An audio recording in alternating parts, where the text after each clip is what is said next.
Hi everyone, today I'm going to share to you again of how I make some kombucha. And today I'm going to start from the very beginning of preparing of the kombucha flavoring that I want to do. So here we go guys. I want to play. Also, I want to share a short video of starting how I will save some of these oranges to mix with our kombucha flavoring. And right now I have prepared some of these bottles here, which I have about these are little bottles, and I have 2 tablespoons of sugar, granulated sugar in each bottle here. And the mixture that I'm gonna use for this flavoring is about a tablespoon of these beautiful rose hips, and also about same tablespoon of dried ginger, beautiful hibiscus, like that. I love hibiscus tea. They are so orangey once you put them together, like this one, reddish colored and stuff.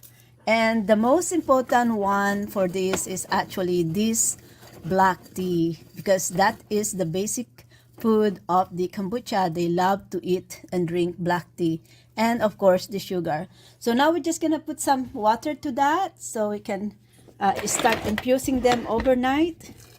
Gonna fill it up to the top. That's nice. That's good. Some of those beautiful, look at that.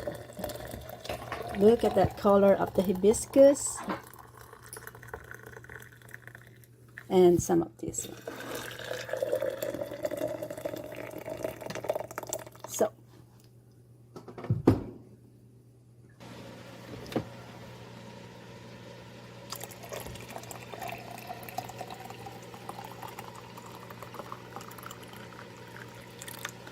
okay, and we're also gonna make some. There are blackberries, Saskatoon berries, and grapes in there. So we're gonna make some juice of this. Get small amount there. So we're gonna just boil this one for about 1 to 2 minutes, and then we're gonna close it. And once it's boiling, we can actually shut down the fire. Once it's boiled, full boil, and just shut down the fire and cover it. Then we allow it to cool down overnight, and then we can make some flavoring for kombucha.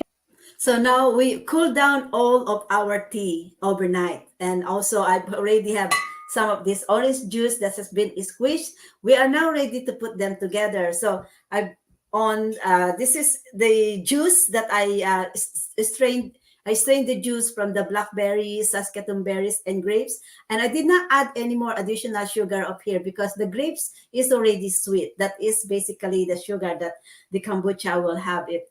So now let us just put this together on a strainer. I do need a strainer to make sure that these are all strained. I'm going to use half of this hibiscus tea, and we're going to save the half because the half is the one that we're going to replace the juices that we use to feed our other kombucha. And so we're going to leave that there. And also I'm going to also use all of this ginger tea and the rosemary in here. That we are going to use them all, so that because that's all. I don't need anything to save from here, because these are just for my flavoring. All the juices is here. We only want the juices. We don't really want those leftover fibers on it. We just want the juice. That's that. Okay, so we just get that there, and I will need to empty this one here. So look at the rose hips. It's so beautiful. They just get so smushy. And so now is also half of the black tea. I will use that here. Black tea, just half of that. Okay, and I need to leave some space because I want to add this orange juice here. It's basically, you can do any flavoring of kombucha, that fruits that you like. I haven't tried. There are still so many things I haven't tried. I had kiwi last time, and it comes out so well. Strawberry and watermelon is also a very good mixtures. But I always have raspberry, blackberries, Saskatoon berries, because I grow them from the backyard, and blueberries. So those are most common because I grow them. in the backyard, and I have them on stuck in the freezer. So these are the orange juice, and I'm gonna just fill up this container basically with this. Any basically I use almost anything I have in mind or I have available in the house to flavor them. I don't I haven't I tried canned pineapple, but that was a very bad idea because it's canned pineapple has chemicals on it. The kombucha did not like it, and it actually it was a trash. My kombucha did not like the processed canned pineapple juice. So you can also do the pineapple, but it needs to be freshly juiced, fresh pineapple, and you need to juice it yourself. So that is basically all I want from my orange juice is the juice. I don't want the fiber from it. So that's it. Okay, so that's done for this one. So now I'm gonna use this mixture just to mix it. Okay, so just mix that one and that's it. Now I'm ready to put them in the bottle, and you will notice that my kombucha here on my side is can I show it to you? And these are the juices of kombucha that we want to put together, and you can notice that they are in a legging because my house is cold. I live in an old house, so it's cold in my environment, and kombucha is very temperature sensitive and humidity sensitive. They can die with just the cold temperature, and they will hibernate. Actually, they can sleep, and they can slow down on growth or so.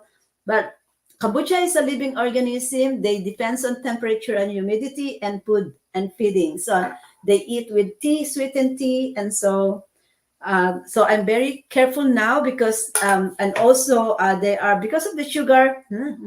So good.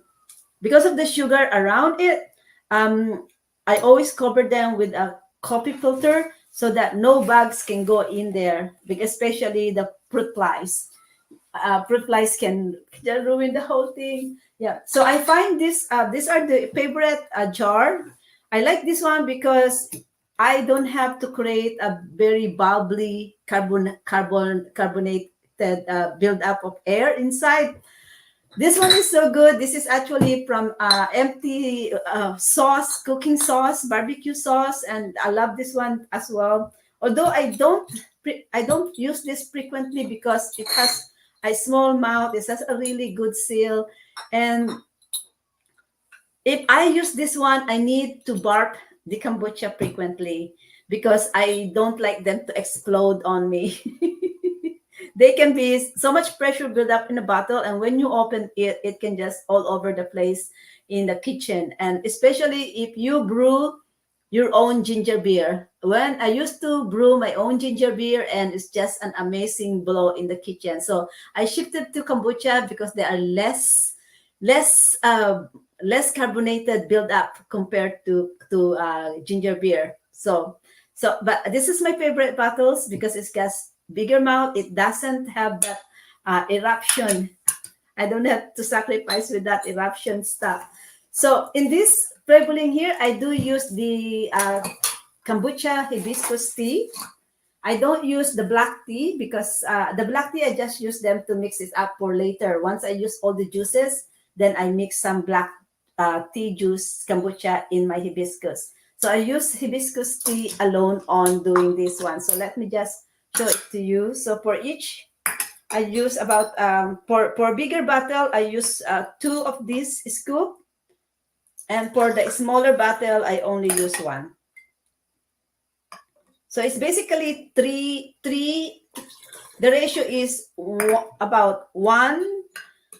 Like the length of this is almost about 1/3 to 3, 1/3 of kombucha and 3/4 of the juices.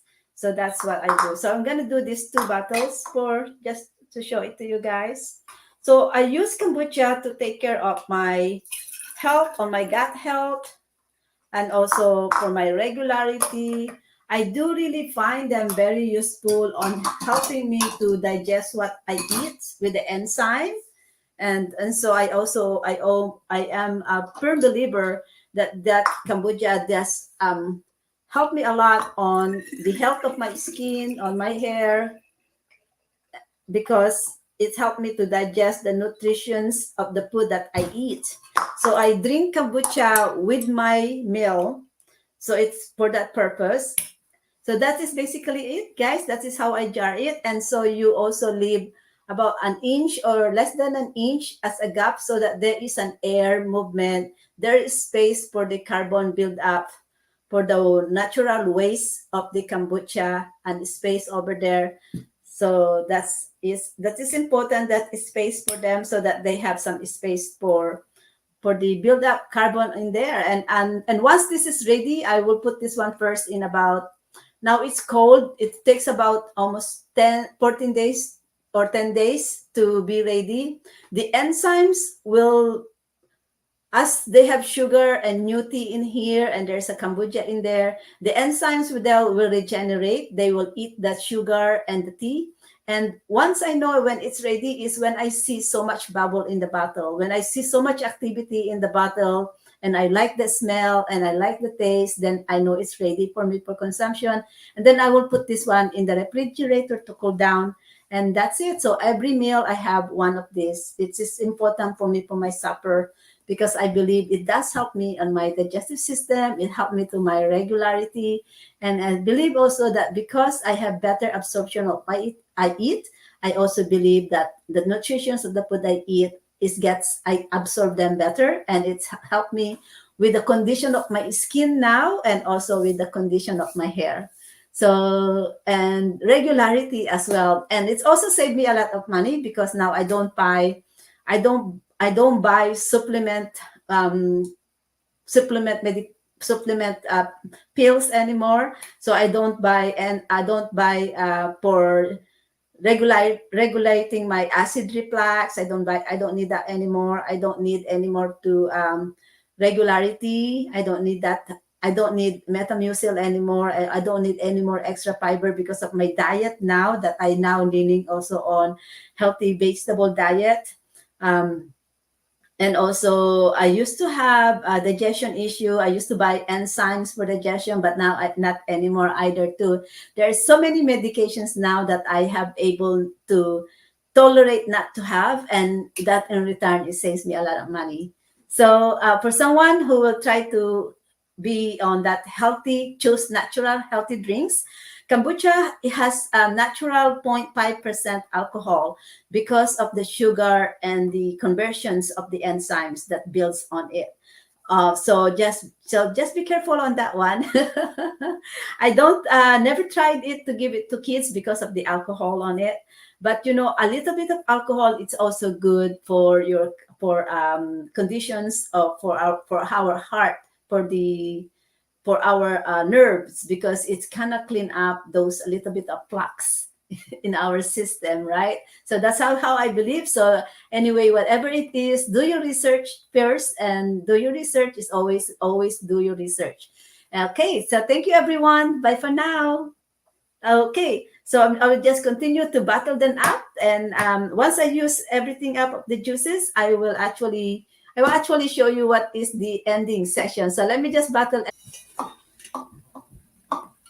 So I'm almost finished up battling them.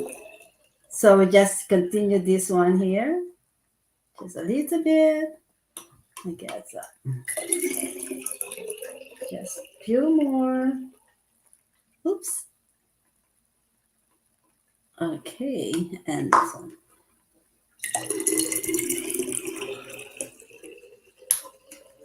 Okay, so that's good. That's perfect. All right. And we're just gonna fill that one bottle up with other kombucha juice here. Just to build this up.